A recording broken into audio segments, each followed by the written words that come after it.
Hi everyone. This is a theological uh, talk on different religions and how we can coexist with one another. You don't have to convert to a religion you don't want, but if you are convinced, you can convert. I talked about the Abrahamic religions, that is Judaism, Christianity, and Islam. Today I'm going to also look at other religions from the Far East, because that is the Near East, the cradle of most of the religions that most of the people believe in. Also, on the Far East, we have other religions, and most of us who belong to the Abrahamic group always look down upon them without understanding what they believe in. So I'm not going to talk as an authority, but I've perused here and there and gotten to know a bit of what they believe in also. I'll make a comparison, let's say comparative type of religious studies, but from the theological part, not the spiritual, because spiritual is always different from theological. Theological is just like you're reading books and there's no spiritual part in it. But when it comes to the real spiritual thing, then thinking, understanding, and everything operates differently. So I'm going to look at some similarities. Many of us know that Eastern religions, some of them believe in many gods. We have many gods in Hinduism, but there are also some sects that are monotheistic. There is a common thing though.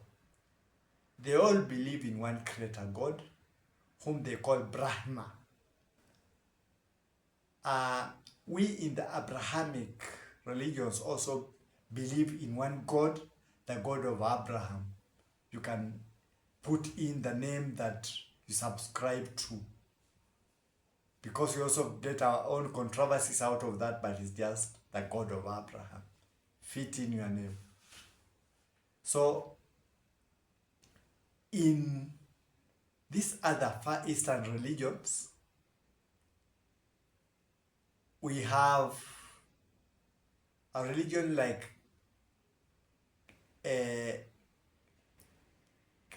believers in Krishna. Krishna, by the way, means God with us. It is a book about righteousness, just like the other Abrahamic books are, and is centered on a battle,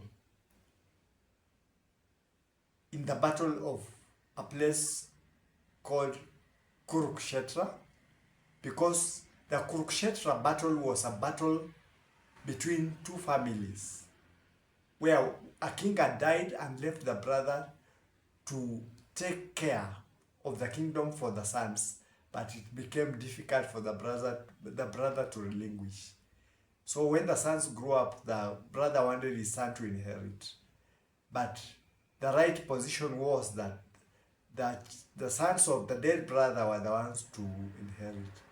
So there was a battle, and where God now in man form, just like in Christianity we believe Christ, when he came, he was able to talk to us on behalf of God. There was Krishna also in the battlefield, teaching about good and evil. So good overcame evil. We have also another sect where they believe in the Ramayanas, the believers in Ram.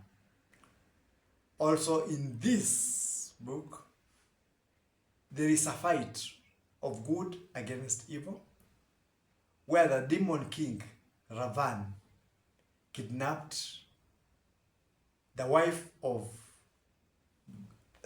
the god they believe in, god Ram. So Ram and his brother Lakshman went to fight to relieve, to release Sita from captivity.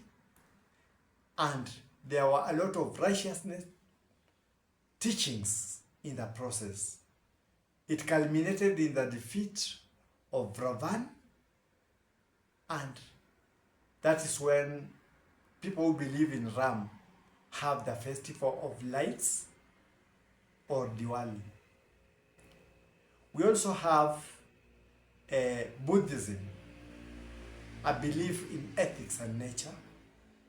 It also talks of good and evil, where the founder, Sinanthara Gautama, whom we call Buddha, after he got enlightened under the tree, also talks of righteousness, good and evil. We have Zoroastrianism, which gave birth to most of the religions and the beliefs we have in righteousness, good and evil. So, when we look at these religions, we find that many of them have really had real war in the fight for righteousness and evil. We come to Judaism. Those who believe in Judaism had to fight against non-believers and had to keep themselves chaste in the midst of the surroundings that they believed were unchaste, according to the book. We come to Christianity. As it started with just the belief, spiritual war, but when it was taken over, becoming a major world religion at that time by the Roman kingdom, we had several physical fights in the form of crusades. There was even a big crusade to retake Jerusalem from the Islamic caliphate that was ruling there, the caliphate of Omar, which had Jerusalem under them, and they had allowed the Jews to be worshipping. And the Christians came, but there was a lot of massacre of both Jews and